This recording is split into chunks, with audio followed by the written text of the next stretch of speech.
Hello and welcome to the Just DAO It podcast, the podcast for people starting DAOs. I'm Adam Miller and I'm your host. I'm the CEO of MyDAO, which provides legal entity solutions for DAOs. And prior to starting MyDAO, I did consulting for people starting and operating DAOs. I want to welcome our guest, Erin. Erin, would you please give a brief introduction to yourself? And what I ask all of our guests is please try not to be humble.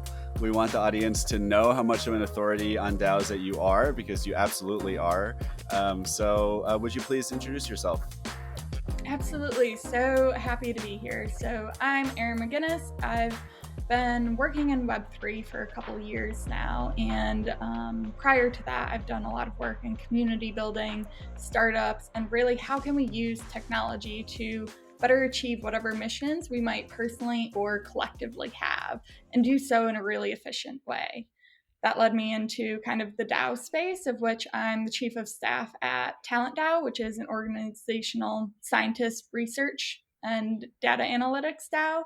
And then I'm also the chief science officer at Like-Minded, which is primarily in the Web2 realm, but focused on organizational belonging. So I'm able to sit at this intersection point of Web2 and Web3 and translate the most up-to-date research findings from both of those domains to push society as a whole forward. That's awesome. Thank you so much. And for the audience, you may know by now, but we will start with the Just DAO It news report for the first half of the podcast, and then turn to the featured guest interview with Erin for the second half. So let's do it. The Just DAO It news report. I will be summarizing all the stories for the guest and for the audience and sharing my reactions. And then, Erin, I'll ask you if you have anything to add. And we'll try to think about what is relevant about these stories for people who are starting and contributing to DAOs. First story is from Kyler Wandler, and the title is, "What is Sweat Equity Distribution and Why Should DAOs Care?" This is a great article. It's very in-depth. Kyler is a contributor at the DAO Research Collective, among other places. And the article talks about something that is already common in the traditional corporate world, which is giving stock options to people who contribute to companies in the traditional world, but extends it to how does this relate to DAOs and what's different about sweat equity when you're using tokens in Web3 as opposed to using stock options in Web2. Now, I always like to say that one of the biggest differences between traditional stock and stock options and tokens is just how much easier it is to give out tokens than it is to give out stock options. And it's just really expensive in terms of all the documentation, the lawyers, the process, the paperwork that you have to leverage when you're doing stock options. And so let's say we lived in a world where Starbucks wanted to give one stock option to every single person who buys a coffee. They literally couldn't do it. I mean, it would cost way more than the cost of a coffee to give a stock option to each person who does that. And in the world of Web3 and DAOs, if Starbucks were a DAO or they had a DAO or they had a token and they wanted to give one token to everyone who bought a coffee, it's practically free for them to do. And so that alone, that change in the underlying infrastructure and cost of doing something like sweat equity or, giving out something like equity tokens in a project totally changes the nature of how it can be implemented. And what Kyler talks about, among other things, is also the philosophy in the world of DAOs and Web3, where there's just a different thought process on how you should use sweat equity, which is basically giving something like equity, something like tokens in return for contribution. In that the world of Web3, often people are trying to keep things more equitable between the people who start a project, the people who manage a project, the people who contribute to it, and even people like customers and others. And I do think that is really one valuable thing that we see a lot of DAOs doing. Erin, what are your thoughts on sweat equity in the world of DAOs? Definitely. I think it's such a powerful mechanism and tool to be able to help people and organizations take that next step towards their mission in a way that can really leverage the collective power of the people who are backing it or who are interested in seeing that mission come to life. Now we have the means to do so. And within just kind of the abilities of tokens in general, it's also able to evolve through kind of consensus over time, but evolve with the needs of the organization. Whereas, like you were mentioning, all the different legal fees and just even processing that has to happen to be able to make some of those collective organizational decisions in traditional organizations, it just the barrier to do so is so high that it's oftentimes insurmountable. Whereas now we have the ability to make those different necessary pivots and probably be more successful in achieving whatever that long-term mission is in the long run. One other aspect that comes to mind as well is in DAOs, there's often a much more mission orientation to them that attracts people in compared to other organizations where some of the other maybe immediate monetary incentives are what is attracting people in. So being able to have an equal value exchange still be happening and having people feel valued in the work and contributions that they're doing, this sweat equity just allows that to happen so much more easily. Yeah, you know what also makes me think of is you can even use this concept of sweat equity in the crypto world and the DAO world when you're dealing with a nonprofit organization. Right. In the traditional world, you would never say, hey, if for every hour or every year that you put into this nonprofit, we're going to give you 1% of the voting rights on the board. You just don't do it. You can't have a board with more than 20 people, 15 people. And usually the board is people who have donated a ton of money to the organization or have a really long track record of board service. But now in crypto, you can have a nonprofit or just a community-based organization where even if the quote unquote sweat equity is just governance rights and doesn't necessarily have a financial value, that could still be really valuable and encouraging and engaging to give people that type of sweat equity. Absolutely. I think with some of the shifts in the upcoming like rising generations, Gen Z, Gen Alpha, there's this sense of, oh, we probably won't own a lot of things later on in our lives. So being able to have a sense of ownership over the things we're involved with and what that's working towards in the world, allowing these generations to have a bit more hope and just feel like there's purpose or meaning in all of it. I think this is a great mechanism to kind of evolve with those shifts and just the generational trends within the workforce as a whole. And it also allows organizations to tap into the exact expertise talent that they need at different stages. An organization traditionally wouldn't be, oh, let's give XYZ person some equity for doing this really critical task at this early stage. And maybe that person then bops out and doesn't engage much afterwards, but people are able to engage with the work that draws them in, contribute in these really powerful and meaningful ways, and also create this work-life balance that's completely in alignment with what they want their life to look like, and Hmm. still feel compensated, supported in a meaningful way throughout that journey. Yeah. So when you say that this next generation alpha, may not Mhm. own a lot compared to prior generations, are you talking about things like the 1099 economy, where if you can just order an Uber, why would you own a car? And if you could rent an apartment, why would you buy a house? And is that kind of what you're referring to? So I think there are a couple different trends happening. One is this sense of the gig economy really kind of starting to gain a bit of traction right now, and DAOs are absolutely, I think, a really powerful kind of realm within that whole space that can allow for some analytics of, okay, how does this actually play out when people have gigs at multiple different organizations? Are they able to support themselves? Are those organizations productive and taking the right steps forward? So the gig economy is absolutely one component of it. I think another component is just seeing from older Gen Zs, millennials, all of the student debt and other types of debt that's accumulated, and how limiting that might be on their lifestyles, and just really not seeing the benefit of going that route as frequently, or kind of as much of the population of those younger generations are starting to question, do we have to go this traditional route? Is that route the right route for me? And for some people, it may not be. So that's another component to it. And those kind of more constraints on finances definitely comes into play with, oh, do I want to own a house? Or even trends of, do I want to have a family?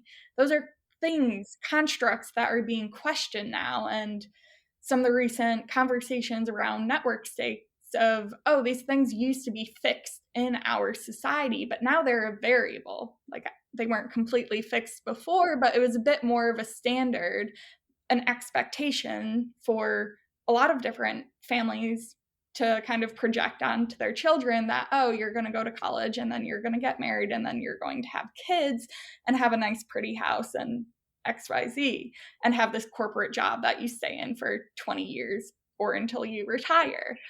A lot of those different milestones along the way are now variable. And DAOs provide a means for people to explore what option out of those variables they want to have be a part of their life and what they want at this particular stage, knowing that it can evolve over time and they can choose a new state of existence for them in their future. Yeah, it's so interesting. All right, we'll move on to the next story. By the way, that article from Kyler Wandler is on the Tally blog on Medium if you want to find it. And the next article is from Spruce, and the headline is Decentralized Identity and Web3. Decentralized identity is the continual catalyst that will unlock a new host of use cases on top of those existing paradigms, talking about everything happening in Web3, like NFTs and DAOs and DeFi, etc. Decentralized identity, or DID, we've brought up before on the show. It's a really interesting concept that's been part of the dream of blockchain since pretty early on, at least early on in the days of Ethereum and app blockchains. And the idea is that we'll all have something that functions something like a login or a driver's license, or any of the things that we think about from the traditional world that help us prove who we are. In Web3, we can have forms of identity that are much more flexible and that do things like preserve privacy in much more powerful ways while still allowing you to prove things about yourself. And so a good example is, in the traditional world, if I want to prove that, let's say I want to prove that I went to MIT, that I have a diploma.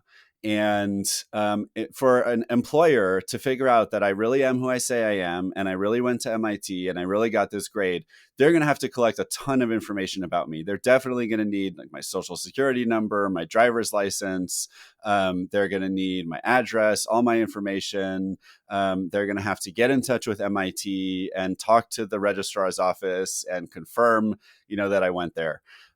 In the world of DID, it's going to be possible to prove individual things about yourself without having to give away all of that information. So, for example, if I want to prove that I have an MIT diploma, I'll be able to do that without even giving them my name if I don't want to.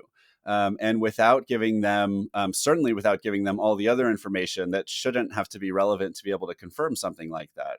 And similarly, if I just want to prove what my name is and the other websites I've interacted with or businesses I've interacted with, I'll be able to do that. So later on in this article, the author talks about the implications for DAOs. And there are a couple of implications that he brings up. One is that in the context of delegation, it will be much easier to figure out who to delegate your voting power to and how to delegate that, because you will have verification about who you're delegating to and certain things about that person. So maybe like what other DAOs have they voted on issues for and been a delegate for, and have they done a good job? What have people thought about them? Are they trustworthy? Are they qualified? And relatedly, for contributors to be able to demonstrate skills and certifications and experience contributing to DAOs in other ways, again, without necessarily, I mean, you're not going to give the whole community your passport or your driver's license. It just doesn't make sense in the world we live in.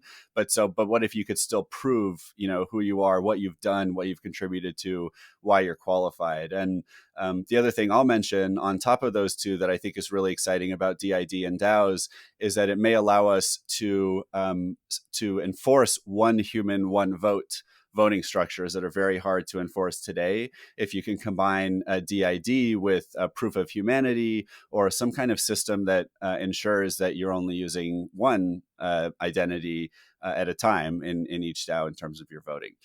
So Erin, tell us, what do you think about DID in the world of DAOs?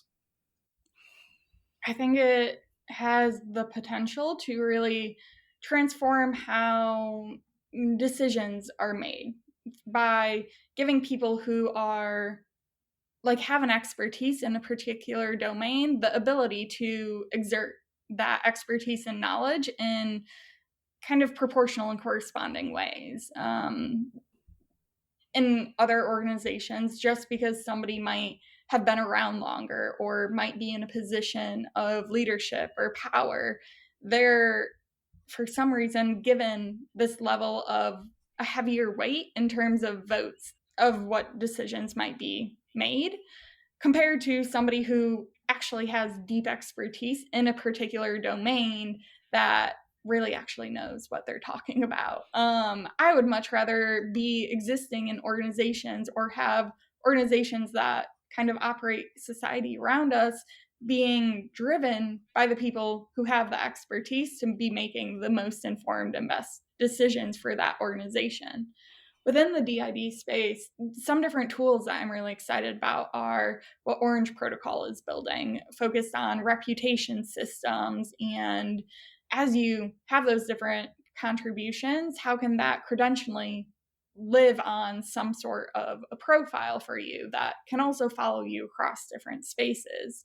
Also, Opsize Holonym, some of their applications within DAOs in particular of being able to just verify the off-chain credentials and tying that to your on-chain persona, and allowing that to help you kind of position yourself or allow other people to trust the different contributions you're making or recommendations you're making in a much deeper way, I think is really powerful and can allow in this kind of realm of anonymous personas and avatars, to be able to have that level of personal trust between beings and entities that is missing, I think, in a sense, right now.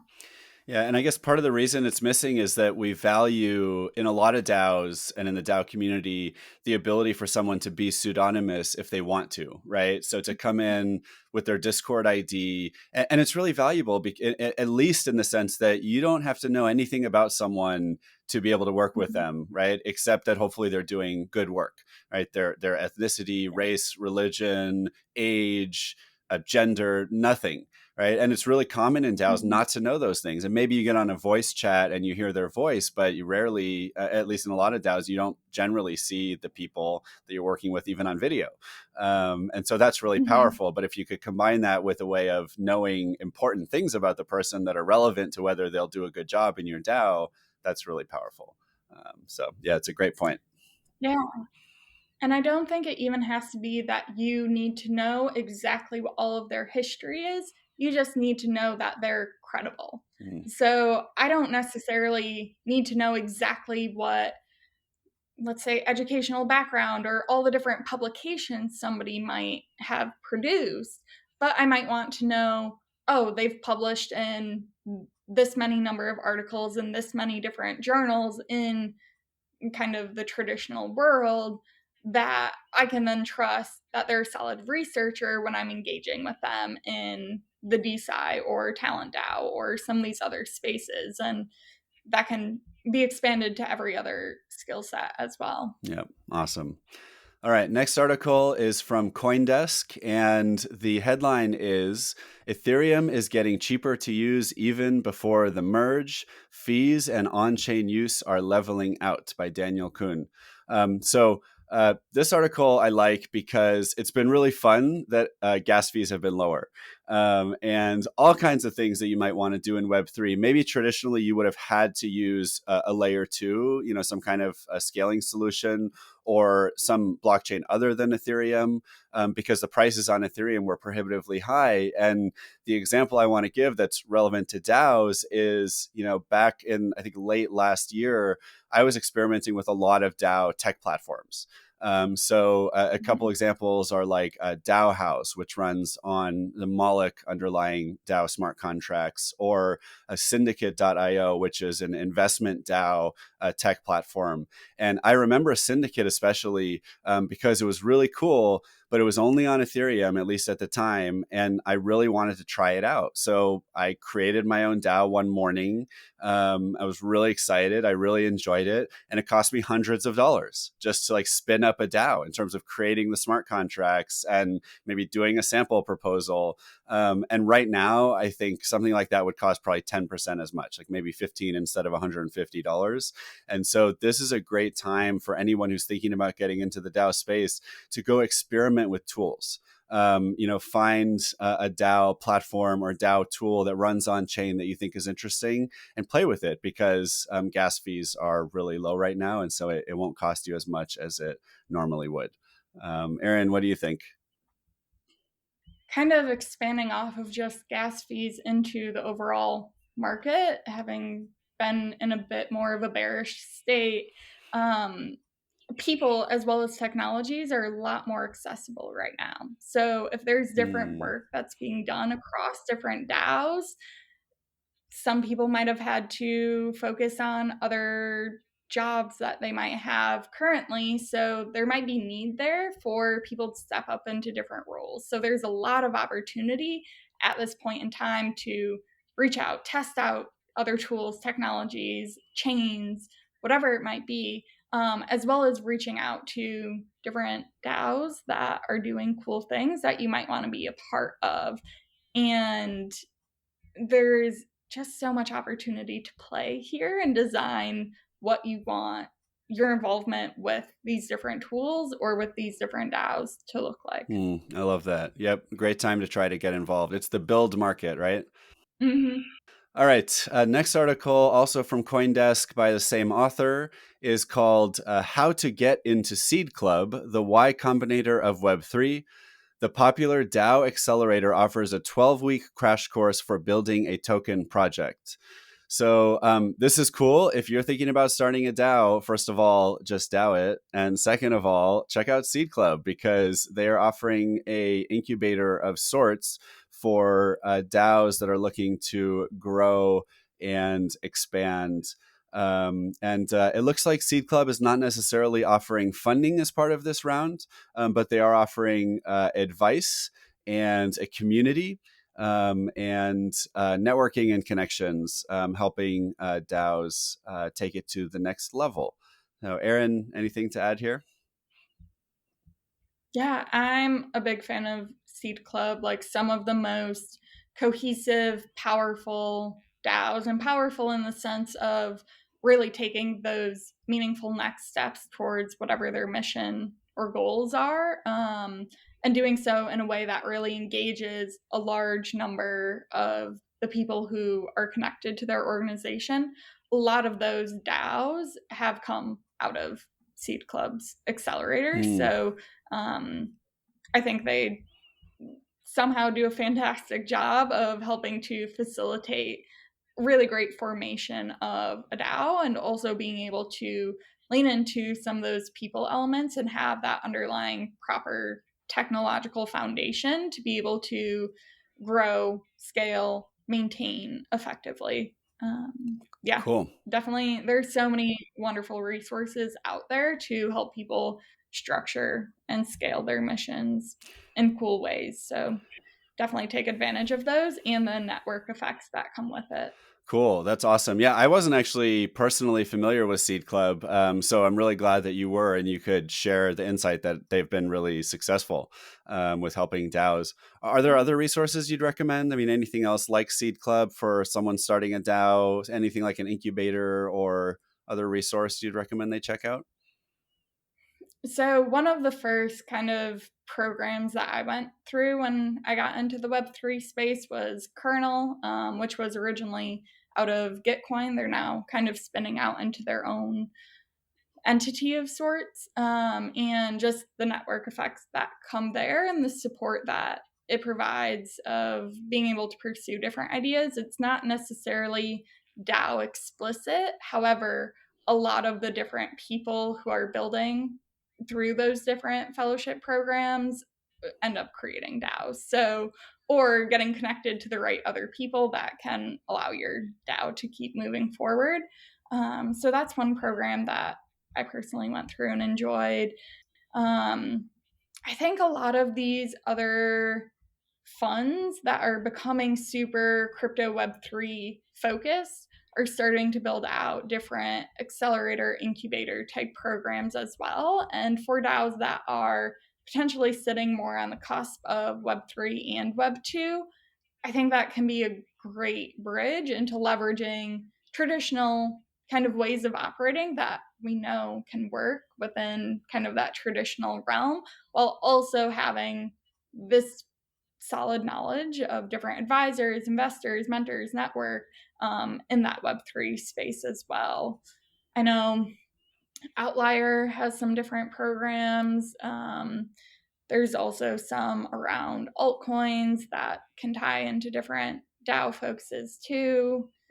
There are just so many different that are popping up with specific focuses, whether you're looking at DeSci or refi or kind of whatever your main objective is. So I think finding different ones that are a bit specialized to your particular DAO's focus as well can just allow you to really step into a bit of a thought leader in that space. Yeah, and I wonder if what you mean by altcoins is, I'm aware of some of the alternative layer one blockchains have huge sums of money that they'll Mm-hmm. give as grants to people starting projects on their chain and or leveraging their chain in some Mm-hmm. way even. And so I know Near Protocol is one that has a big fund for DAOs that want to launch on Near, and I think Polygon has a program as well for DAOs.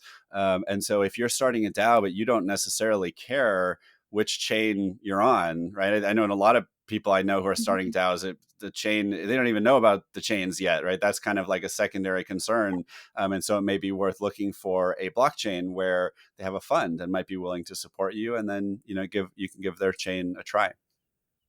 Absolutely.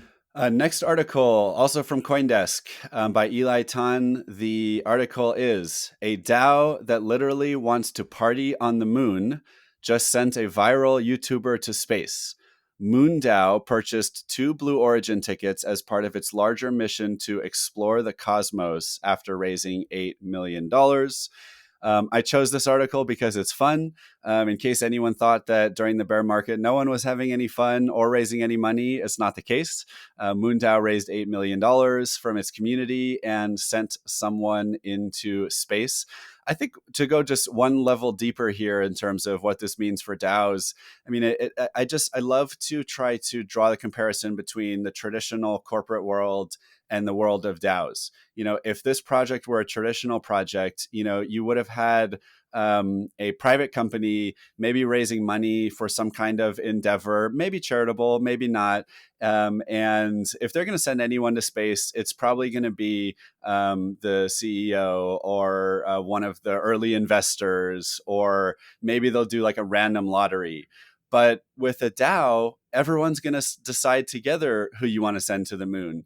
And it just feels different. I mean, when I imagine, if I put myself in the shoes of someone who either is like giving away their money and then never has any control over what happens next, versus like contributing your money to something you share control over, even if you have a small percentage of control, it just feels totally different. And now when someone goes to the moon who could have been you, right? But now it feels like you're connected to it, like you're part of it in a way that I just don't think you can achieve with traditional organizational structures. I completely agree with all of that. And going back to what we were talking about, how DAOs are a lot more, or they can be a lot more mission oriented and have a deeper level of contribution from their different members. I think this is a fantastic example of that, and also allows people, like you were saying, to feel that sense of ownership and connection and responsibility for seeing that mission through in a way deeper way, which will allow us as a society to chase after some of these moonshot initiatives or visions that before we just didn't have the means to kind of gather that collective power to achieve. Yep, so true. Next article from Cointelegraph by Kieran Lyons. The headline is Mental Health Support Prime for Decentralization, say academics. A shortage of mental health services in the future could be solved with a Web3 powered mental health support network, suggests academics. These academics include some researchers and professors from Johns Hopkins University in Baltimore. And I think what's interesting here is that when I first saw the headline, I was thinking, oh, this must be about providing mental health support to DAO contributors, because sometimes, just like working in a traditional company, it can be challenging from a mental health perspective. And if your organization, your team isn't thinking about the physical and mental health of the people on the team, often you can have issues. And I've heard of really interesting people working on really interesting things in that space. But it turns out this article is actually about something different. This is about applying a DAO to the world of mental health, the overall world of mental health. And the suggestion is, to me, it's kind of like how in the world of mental health, you often have group therapy or like groups where people heal together by speaking with each other and being supportive of each other. And maybe there's a therapist in the room, maybe not, but that can actually be really productive. And one of the things this research suggests is, what if you had a DAO where the purpose of the DAO is people are there to support each other and help each other and listen and speak with each other.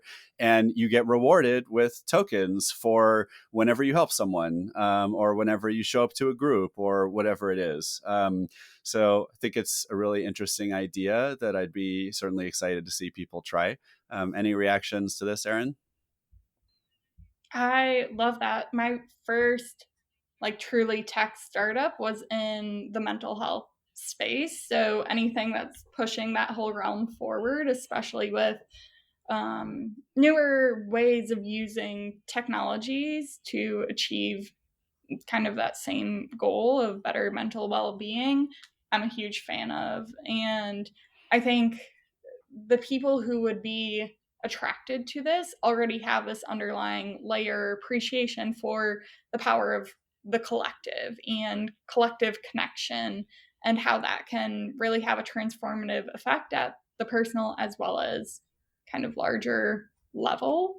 um, I'm fascinated to see where that might be able to go, and also what other industries and spaces might be able to learn from it as well. All right, next article, also from Cointelegraph, is by Ezra Reguera. And the headline is Ethereum founder speaks against transferable governance, community responds. Vitalik Buterin wrote that supporting DAOs with transferable governance tokens is contradictory and enables the power hungry. So this is a really interesting one. Vitalik is someone who I always listen very closely to. I read all of his articles. And, when someone I very much respect says something that sometimes conflicts with what I believe, I try really hard to listen and see if I can update my mental model and my view of the world. And it's not the first time I've heard someone criticize transferable governance. And I think what he's talking about is basically using fungible, transferable, liquid ERC20 tokens or something like them to represent governance rights in a DAO. And that when you do that, those tokens become a lot like stocks in the sense that the more money you have, the more you can buy. And so, if you're a wealthy person compared to a poor person, you're going to end up with lots of governance rights in everything you're involved in. And the poorer person is going to end up with fewer governance rights in everything you're involved in if you use these types of liquid tokens. And interesting that the article also called out the community responding. I mean, I like that too, because I think there really are two sides to this issue. I am a capitalist. I do believe in free markets. I also believe in thinking about, how we can create regulations or systems that moderate some of the influences of capitalism and free markets that we don't like, things like externalities. And this is a good example. The value of using fungible liquid tokens can be, first of all, that you provide capitalization to a project, right? So by allowing the tokens to be traded, you basically get a market cap, even if they're just governance tokens that the community, the project can draw on to fund their work. So that's one really powerful thing that came from capitalism that can apply to DAOs as well. And the other thing is, the incentive mechanism whereby, let's say everyone did have about the same amount of money, and now you have DAOs. In that situation, people are going to end up having more governance rights in the things that they care more about. And that's actually a good thing, right? Like, I'm going to have governance rights for like my house and my yard and my town and the businesses I care about, the brands I care about. Why should I need the same amount of governance rights as other people in something I don't care about, and they don't need governance rights in the things I care about? And so using tradable tokens and liquid tokens is a good way, transferable governance rights is a good way to achieve that. To me, this is a really important and interesting debate that I'm excited to see people in the DAO world continue to contend with. Erin, what do you think? I can completely understand why that stance could be valuable at this stage right now. Going back to what we were talking about in terms of reputation systems, and even with this mental health DAO, the ability to recognize the contributions that traditionally have been swept under the rug as not important, even though having those glue like people that provide the necessary support to folks at the exact moments when they need it, or who are being these super connectors that allow for the formation of the right teams to come about, or the right founders to come together, or connecting the right new employee in traditional orgs into a specific department or role. Those people haven't been recognized at the level of contribution that they've been having. Right now, within the DAO space, I don't think we have all of those reputation systems completely built up in effective ways. And therefore, there isn't the support or backing to be able to say, okay, transfer of governance abilities is reasonable, and we're able to see where that's going. And that's necessary because a lot of the kind of appeal of this space is the trust element, in my opinion. It's the ability to trust, okay, we can trust the technology, which will then govern how this organization operates. And with all of the distrust that has happened in kind of just history in general, especially across or for different specific subpopulations, being able to trust something is really, really key. And that's a fantastic value prop that blockchain as a whole and DAOs built off of it kind of is leaning on. So at this stage, I can understand that. I don't know if that will completely stand as the space of DAOs as a whole continues to evolve and refine those different mechanisms to still maintain that trust for its people and members. Awesome. All right, that is going to do it for the Just Out News Report for this week. Really excited to turn to the featured guest interview with Erin and dig a bit more into your own experiences and your thoughts and your advice for people starting DAOs. First of all, Erin, would you tell us a little bit more about your background and also how you got into Web3 and DAOs in the first place? Absolutely. So, my first kind of real step into Web3 was building an augmented reality NFT creator app. So, really interested in how can we give creators a bit more autonomy to be able to kind of take that next step forward.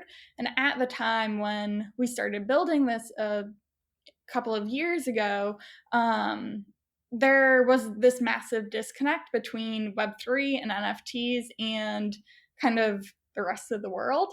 Right now, there's, I think, still a bit of a divide, but at least it's in mainstream media now that some general folks who aren't deep into this space may have heard of Web3 or NFTs or DAO or crypto, something in this whole domain.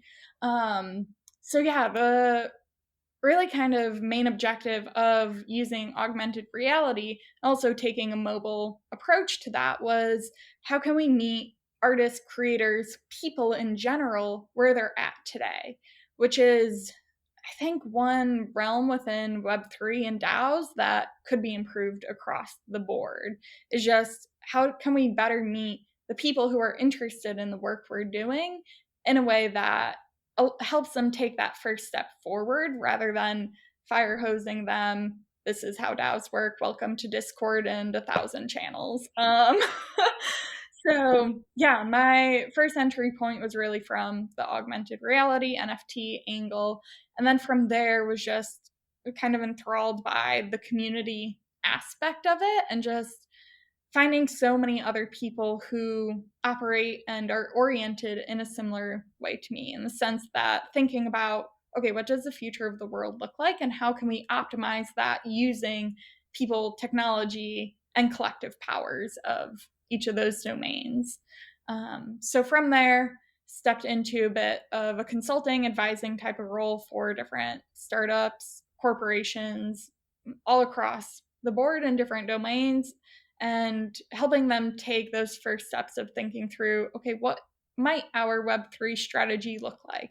How can this be applied to legacy industries that may not, at first glance, seem to be particularly primed or welcoming of some of these different technologies or approaches, even though one of the amazing things about DAOs, about blockchain, and about the people movement that is happening here is the ability of it to be adapted and molded to fit all of these other spaces. So yeah, from kind of that advising consulting type of role, then I came across DeSci, which is decentralized science.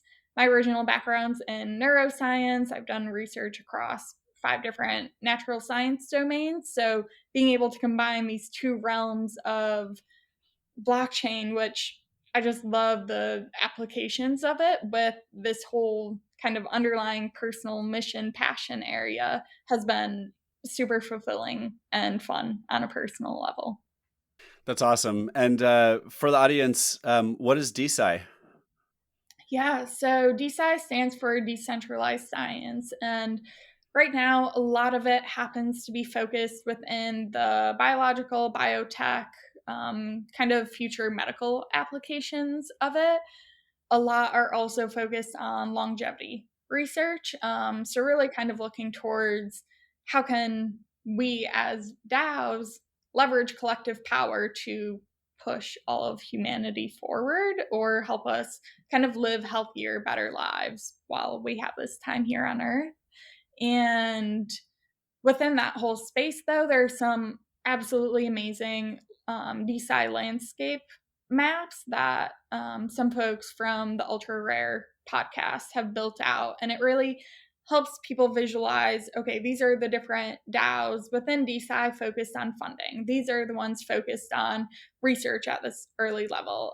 These are the ones focused on knowledge sharing across maybe traditional Web 2 labs, as well as a whole bunch of different domains. So the whole ecosystem is starting to form these different clusters. And one reason why I think the DeSci space in particular is super valuable is due to the fact that traditional institutional science has often had a very competitive edge to it, where there's this lack of collaboration and lack of knowledge sharing, which results in duplication of efforts, of projects, of building out the exact same platforms, when if they just collaborated in a bit more of an open source, open science type of way, we might have actually been able to push things forward and improved our lives or applied that research in meaningful and powerful ways. Very cool. Yeah, I had a call with some of the founders from Hair DAO, and when I got on the call, they all had amazing hair, and I have no hair. And I thought, oh, this is going to be awkward. But it turned out they're actually working on hair, replacement and hair recovery Mm-hmm. type science, which I love because I mean, I can't, I'm not going to trust my hair salon that's trying to sell me bottles like $40 a bottle of some kind of thing. Mm-hmm. I just can't trust them, right? I don't know if it's really going to work or not, if it's worth it or not. Same thing with ads I see on TV. I can't trust those either. But if I were part of a DAO and we were, working on figuring out good solutions for hair loss together, I think I would trust it, and maybe I'd actually find a solution, and I'd still have some hair. Yeah. And going back to the idea of reputation, identity, trust, there's a lot of really cool work being done in that space within DeSci as well. One concept that's coming about, kind of originally crafted by Molecule, which is also helping to spin out other DeSci DAOs, is this idea of IP NFTs. So, intellectual property being able to be assigned to NFTs that can then be transferred or shared earlier kind of in the journey, or have those original scientists be able to still be involved or have some different revenue streams too, as their discoveries are monetized in the pharmaceutical realm, especially. On the flip side of that, what some of the work we're doing at TalentDAO is building out a journal of decentralized work. And with that, we are building in a whole reputation layer. So as people review or leave commentary on the other publications that are accepted into this journal or in the review of those articles, reputation is built up over time. So then other members who may not have the time capacity to be involved in that level can delegate their stake or voting powers to voices, of contributors who they really trust to be able to represent their points of view. And being able to track that contribution of knowledge exchange and also analysis kind of across the research realm, I think can be super transformative and allow for earlier stage scientists to really take those next critical career steps rather than being stuck in this hierarchical process that Mm, academia has traditionally allowed only certain people to really succeed in. yeah, such a good point. So tell us a little bit more about the projects that you're working on right now. Yeah, so I've mentioned a few so far. One is TalentDAO, which is doing research on anything organizational science, so people, structure, organizational design, of other DAOs. So we kind of do collective research across different DAO ecosystems, working with a couple different chains right now, as well as working with individual DAOs to help those different leaders or just the DAO as a whole understand, oh, here are different opportunity zones to better engage our people, or here are some different structures that might allow for better incentivization models based on what the interests of the people that are part of that DAO are looking for, in addition to providing different tooling, data analytics, reports, both at that individual DAO as well as the collective level, and helping people who are forming new DAOs take kind of those first steps forward in a really informed way. One way that we might be a bit different than a couple other DAOs or groups focused on in a similar type of realm of trying to understand this space, all of the kind of original founders, core contributors, and the vast majority of our DAO are organizational scientists. So we're trained in the scientific research methodology, and that's one of our really core components and values, is maintaining that level of rigor and detail and um, just overall operations to the work that we do, so that other people, the entire ecosystem, or other DAOs can trust the outputs that we're producing at a much deeper level. So I'm kind of working in a chief of staff type role there, helping to spin out a few different squads right now. We just got a grant squad up and running, as well as a finance operations, forming up our tokenomics one right now with some exciting updates coming soon this fall.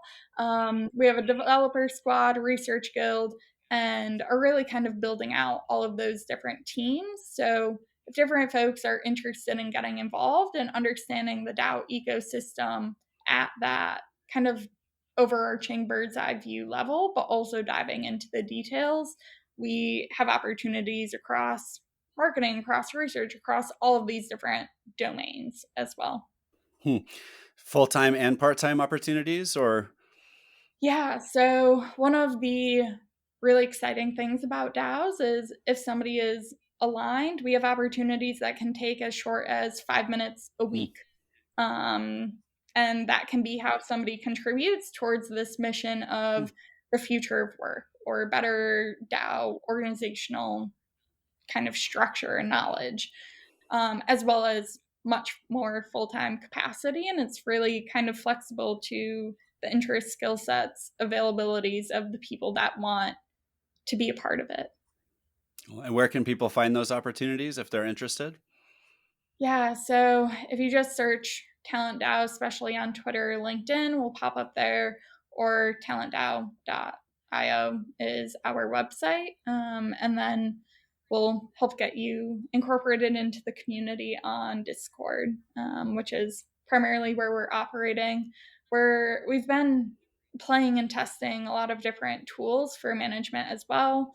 Um, we've still found Notion to be a great kind of overall knowledge sharing platform there, but have been testing out with Wonder and DAO and some other tools to be able to both manage tasks and better onboard people.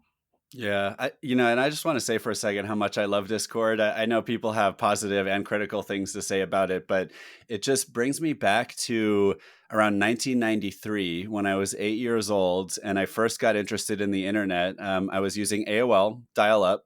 And I was going into Mm-hmm. chat rooms and talking to people about stuff. And it was probably like soccer and baseball and making websites because those were the things I was into at that time. And now we're back having our communities online and chatting online. So yeah, people should definitely go check out the Discord if they want to find and get to know TalentDAO.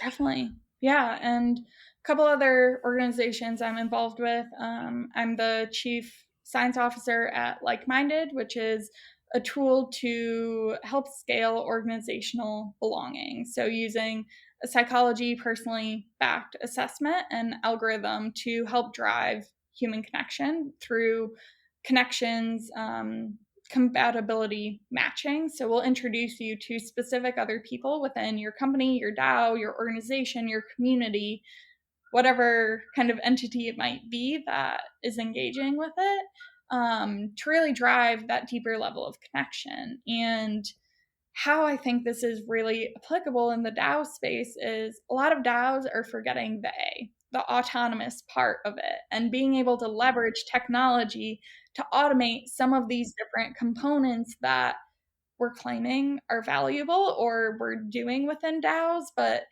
there are so many other operations that are needing to be focused on, or that underlying mission, that sometimes just DAOs are forgetting that there are tools that can help kind of scale that up and take the people oversight out of it, in a sense, to really drive those different missions. And belonging and people connection component of DAOs, I think, is one of the kind of biggest underlying attractors into the space, or what can really help retain members in, especially when DAOs are just getting started and may not have the means to compensate people in other types of ways immediately.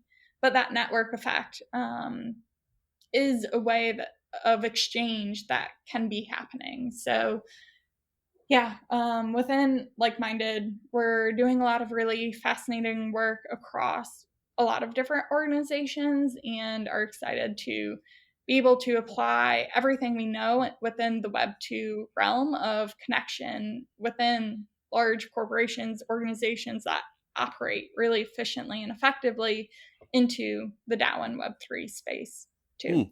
Where can people find like-minded?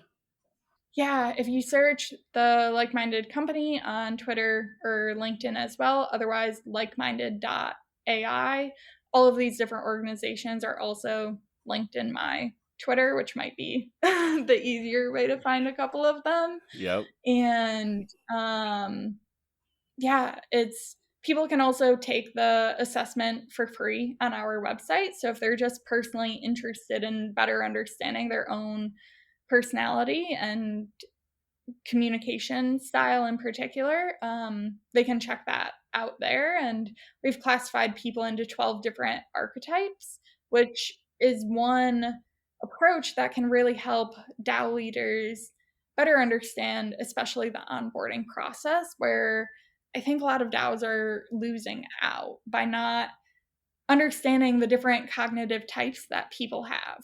Right now, Discord and therefore a lot of DAOs are really oriented towards people and personalities that are love a lot of novelty and excitement and fast moving happenings, but it may not be as oriented or welcoming to folks who might really enjoy traditional systems and ways of operating.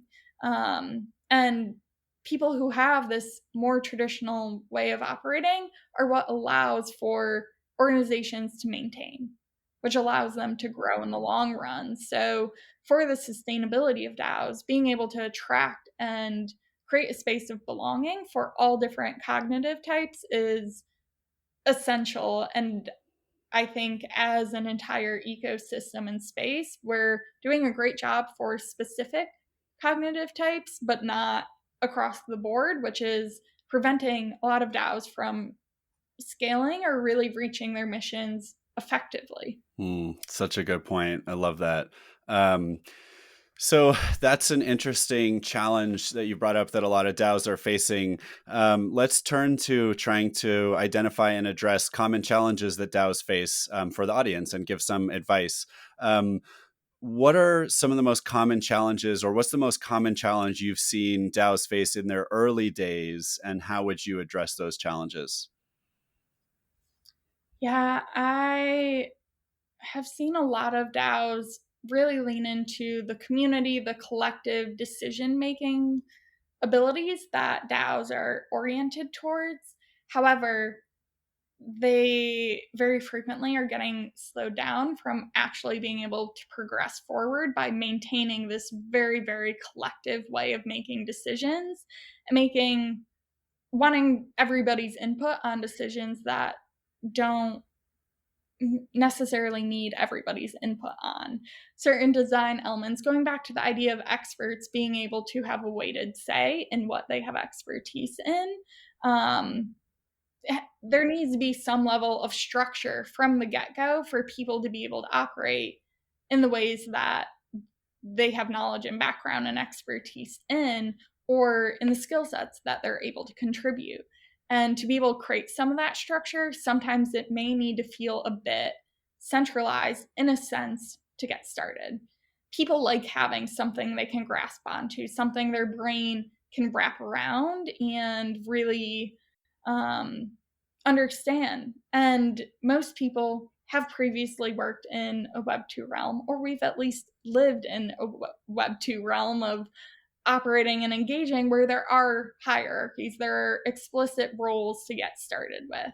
And creating that level of psychological safety where somebody feels confident and knows that they successfully completed one task for this organization, have built up even that small inkling of trust, even if it was a 5-minute task, can allow people to then feel that they have this autonomous power to be able to implement the ideas or visions that they have based on the skill sets background that they have expertise in, to really allow the DAO to be able to do whatever it says it wants to be able to do.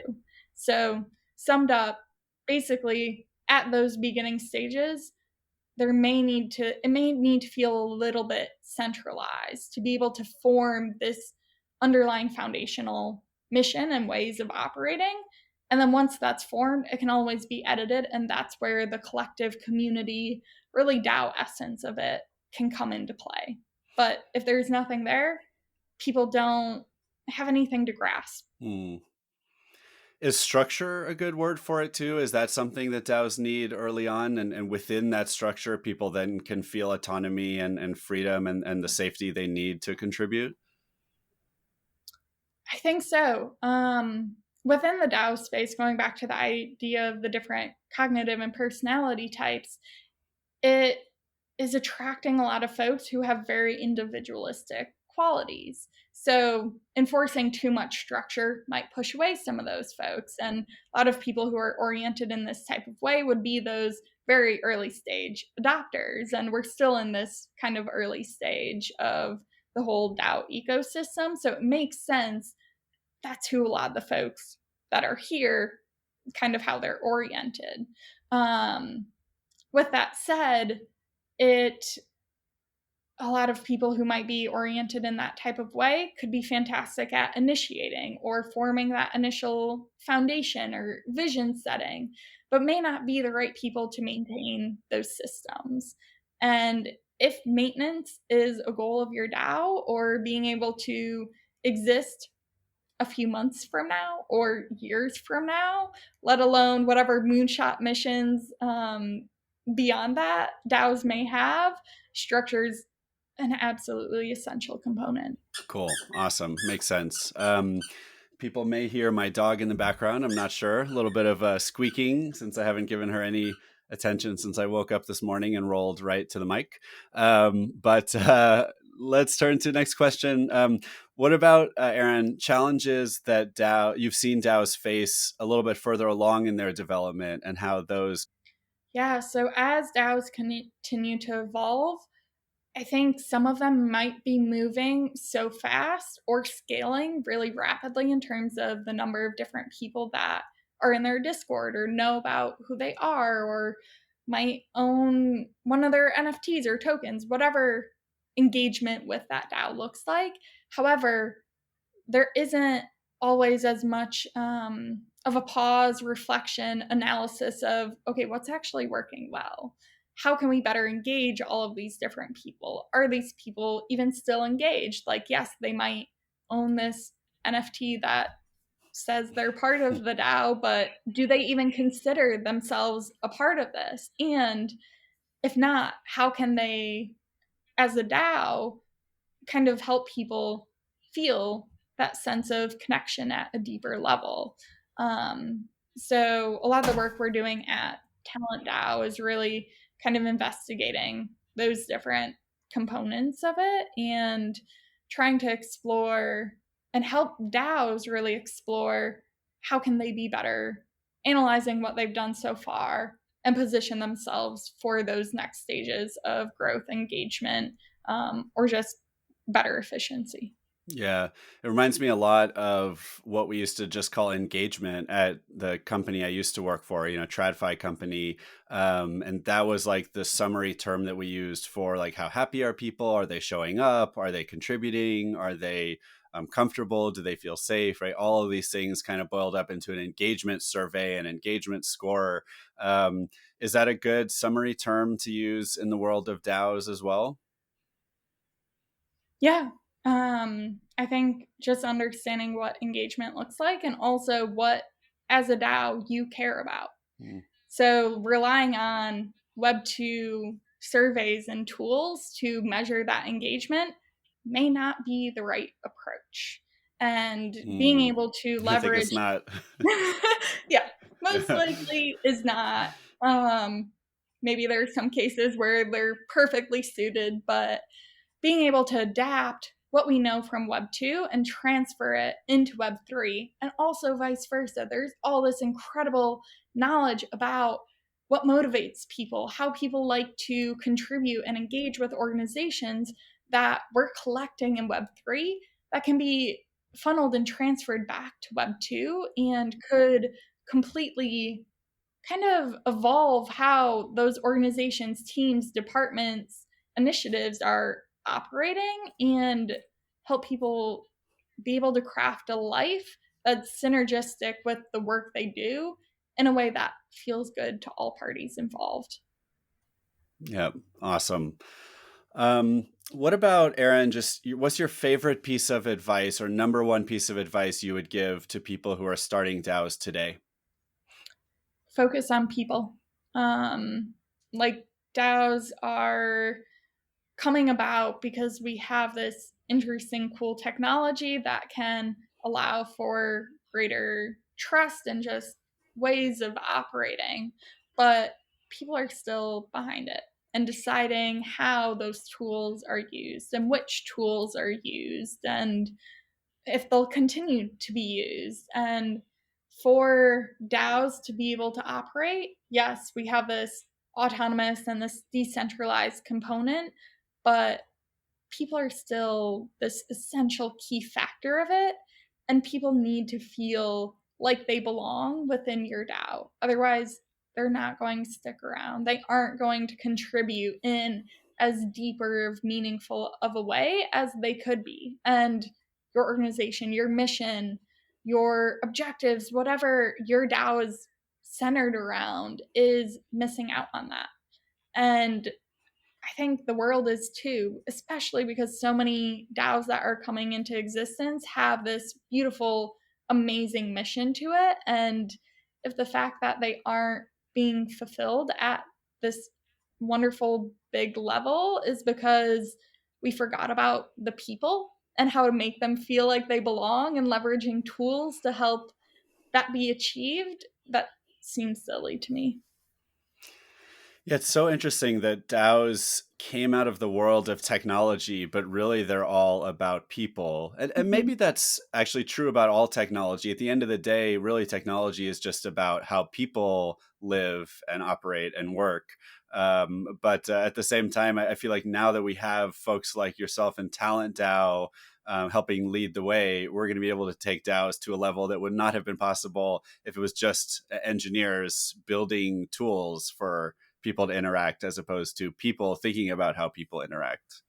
Completely. One really uh, personally interesting kind of application of this is the work we're doing at CureDAO, which is another DAO I'm a core contributor on, and it's really focused on the the health related data pipelines and data exchanges and how we can create this underlying data ecosystem that allows all of the different digital health apps and partners and players involved to be able to engage and have knowledge transfer in a way that people feel that they can individually own their own health data, also be able to monetize it, and have it contribute to the greater knowledge set.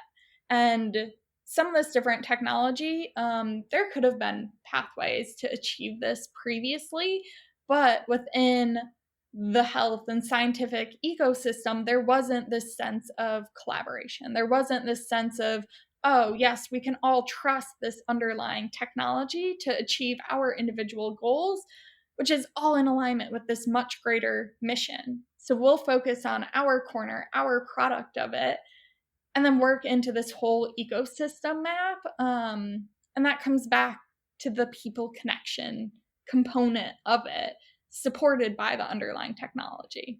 In my mind, Web3 and DAOs and blockchain as a whole isn't about the technology, it's about what the technology allows people to do and how they can design their interactions with one another in a way more powerful way. Mm, that's awesome. So, turning to tools specifically, because we still do love tools in the space of DAOs, you've mentioned a lot of awesome tools already. Any other favorite tools or interesting tools that you would recommend people check out?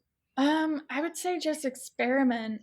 There are so many different ones popping up, even going back to the idea of Discord and different people either loving Discord or maybe not being as much of a fan of it. There are a lot of other options popping up on a continuous basis.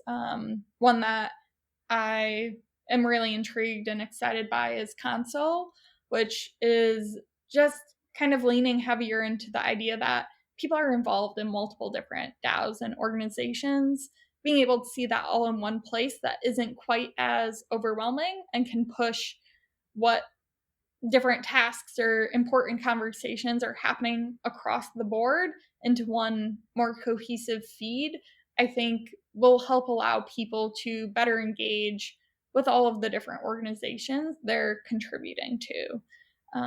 So, this idea of curating information, library is another example of curation, not necessarily DAO explicit, but I think can be a platform that allows DAOs who have a specific domain expertise or focus area to be able to curate knowledge in a more on chain type of way that other people can then follow along with. Um, and then I think just being able to use tools that enhance onboarding more effectively. So DAO Hook is one that I'm a fan of just being able to simplify, okay, what is this organization? What is the first step I can take? Where is all of this information kind of compiled in one easy, user-friendly type of way? Which is something that I think a lot of DAOs are missing. Even when I click into different discords, I'm like, I know I joined this discord for a reason, but I can't even find what the underlying mission of this is. So at minimum, having a channel that says like the underlying mission, what your DAO is even about, and where I can find your website in a super easy, semi-standardized way in terms of I can just look at the top of the Discord channels and be able to click there and remember why I joined in the first place. I think can go such a long way. So it's little details that help people feel psychologically safe by leveraging technology. And then I guess just reiterating with like minded, being able to automate those connections. All you need within an organization is one person who you feel connected to or one best friend to speak. That allows you to really feel like you belong there and keeps you engaged in a much fuller capacity. So being able to leverage tools like Minded's connection platform can allow people to be able to feel that. And those feelings are what really drive the evolution of DAOs and their capabilities. Yep. Well, I'm really excited to check out Like Minded. I can't wait to take the test and see what it says about me. Um, what about any favorite DAOs other than the ones you've Mm-hmm. already mentioned that people may want to check out? And if you want to repeat one you've already said, that's fine too if you want to emphasize it. Yeah, I mean, as a whole, I'm just incredibly excited by the DeSci space and how we're able to take this whole knowledge and application of collective power and really transfer it into a domain that affects all of us. Like our physical health and well being is something we can't run away from. Maybe it's not a primary factor right now, but as we continue to age, it will be a factor. And all of the different work that's going into that space, as well as how all of the DAOs within DeSci are taking the knowledge and operations of what has worked well in Web 2 and taking that next step forward in Web 3 to kind of push the edges of what's possible, be able to explore research experiments that might have traditionally not gotten funding and now can because we have this new mechanism to do so. In addition to the fact that they still have to operate within a Web 2 realm. The knowledge still has to be transferred to organizations that are Web 2 and will continue to be Web 2. So being able to bridge that effectively, I think there's so many learnings from the DeSci space that can be applied to other industries, especially more legacy oriented industries that could feel a bit stagnated and really be positioned for newer approaches or ways of engaging and operating. Just gave me an idea, which is to make sure the audience knows what we mean when we say Web 2, because I think I was with some Yes. friends recently and I said it and they kind of looked at me funny. If I have it right, we kind of use Web 2 to refer to everything that came before, not just Web 3 as a technical thing, but like crypto, blockchain, decentralization, Mhm. DAOs, NFTs, like any element of the old world, the traditional world, whether it's just your old job, we'd call it Web 2. Whether it's, Mhm. yes, of course, like an old website, we call it Web 2 also. It could be like using a bank is kind of a Web 2 thing to do, right? So do I have that right? Would you expand at all on the definition?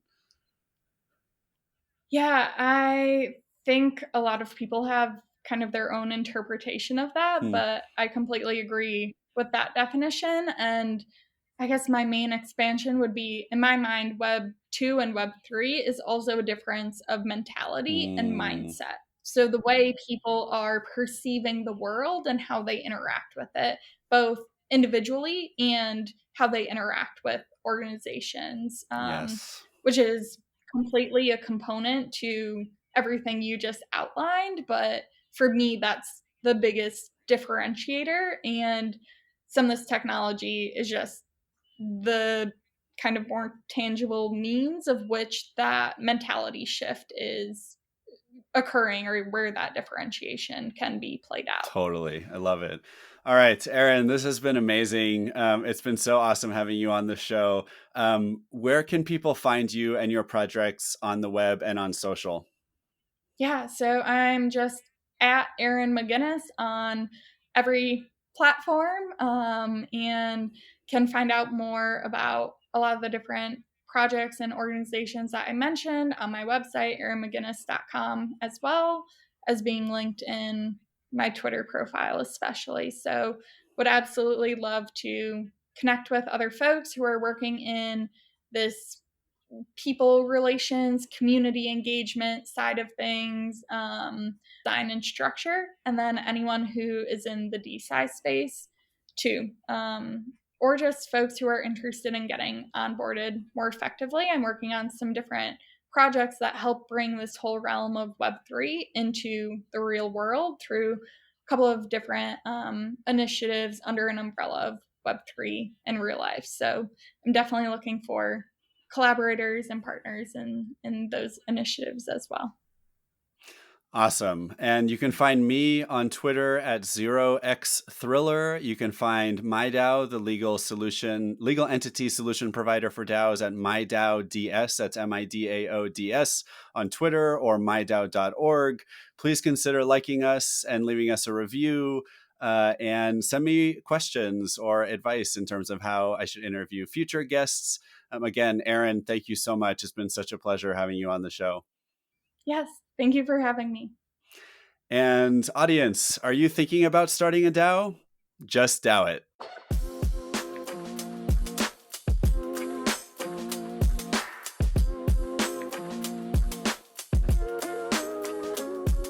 Just DAO It is for educational and entertainment purposes only.